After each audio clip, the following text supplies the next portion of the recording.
I hope you liked what you saw here and get a few ideas on having a play with yourself. Having a play with yourself. Having a play with yourself. Having a play with yourself.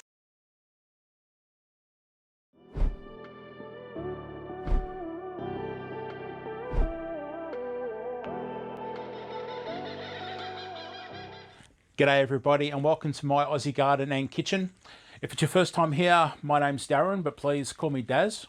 And what I'm going to do today is plant these snow peas into this 10-gallon pot, and I'm going to use some sticks as a support structure in a teepee type of style.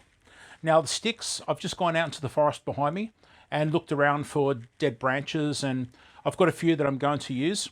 Okay, so I think I said pot just before, but it's actually a grow bag. Now, one thing I like about grow bags is that in the case of this one being a 10-gallon grow bag, I can actually fold the edges over on the top. So I've got the width, but I don't necessarily need the height.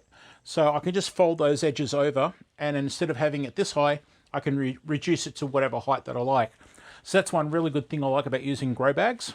Okay, to save a bit of time in the video, I've already filled up my grow bag with the soil. But what I've done is in the bottom, about this much, I've put leaves and sand from the yard and mixed it together.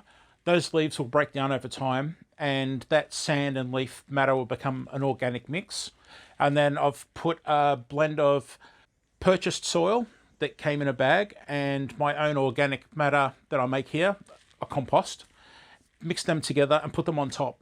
Now the reason I put that leaves and sand mix in the bottom is just so I don't have to use as much soil that I have to buy. So it's a bit of a cost saving measure there. Now with snow peas, normally I'd plant them straight into the container or into the ground if I was growing them into the ground. But here in Australia, we've got a bit of a problem with mice at the moment. It's not plague proportions where I am at the moment, but they are becoming a bit of a pest. So rather than putting the peas into the pot or the ground outside and having the mice come and eat them, I've grown these under a grow light inside, and you can see that they're a decent size now with a nice root system on the bottom of them. Okay, so I've got these sticks here that I grabbed from the forest, and they might be a bit hard to get into shot, but I'll give you a close-up of it later and show you what I'm talking about anyway. So what I'm going to do is just start to put them in 4 points, get them untangled. So we're just going to pop one in, push it all the way to the bottom. Second one, push that in all the way to the bottom.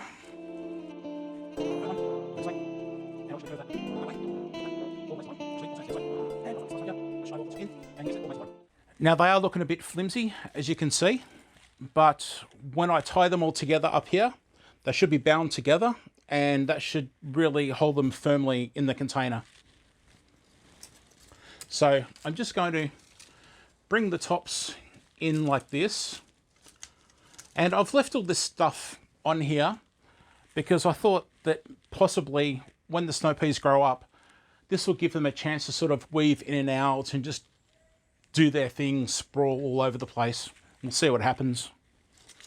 So I'm just going to turn this one around just because I want the branch to be more on the outside of the pot rather than them all coming up into the inside in the middle. And I'm pretty happy with the way it's looking like this. So I've got some string here, and I will just tie off here and just tie a knot. So just bear with me. I'm just using a jute string. I'm not sure what it's called everywhere, but the stuff that I use here, it's called jute string, J-U-T-E, and it's used in crafting and gardening over here in Australia. So I'm assuming that it's probably similar in other places. And I'm just going to tie a second knot just in case. I just looped it around again. All right, so there you go. That's pretty much it. I forgot to mention earlier that when I put the soil into the grow pot, I actually put some blood and bone in and mixed it around just to give a bit more of a nutritional value to the soil when the snow peas go in. So now it's time to put in the snow peas. So I'm just grabbing the first one, and I'm not going to mess with the roots too much. I'm just going to put it in beside the stick, like so.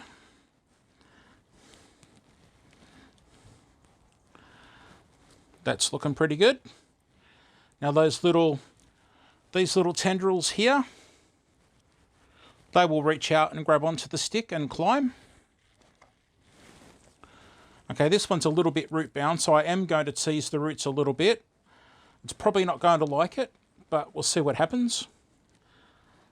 We're all here to learn, me included. Okay. And what I will also do is I will mulch this with sugarcane mulch. I love to mulch with sugarcane mulch as it breaks down into the soil and becomes organic matter eventually. And of course it suppresses weeds, and sugarcane mulch will also help keep in the moisture. Okay, I've got my third one here.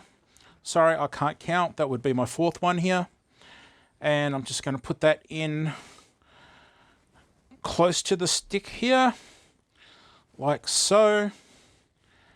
And lucky last, number 5. I'm just going to pop that one into the middle. Okay, voila. Now I've got my little stick here telling me the date that I initially sowed them, and I'll just pop that into the side here. And you know what, I'll actually just grab a bamboo stick. Okay, so I've got a bamboo stick, and I'm just going to thread it up through the top, which you can't see at the moment, but I will show you in a second. And now I'm just pushing that to the bottom. All right, I'm pretty happy with that. That was pretty easy. So once I get some sugarcane mulch, I will mulch this in. As I said earlier, I've put blood and bone in this soil mix already, so that's all set. So it just needs a watering, and I'm pretty much happy with the job so far. Okay, that's job done. As you can see, it's a 10-gallon grow bag, and I've got the top folded over here just to reduce the height.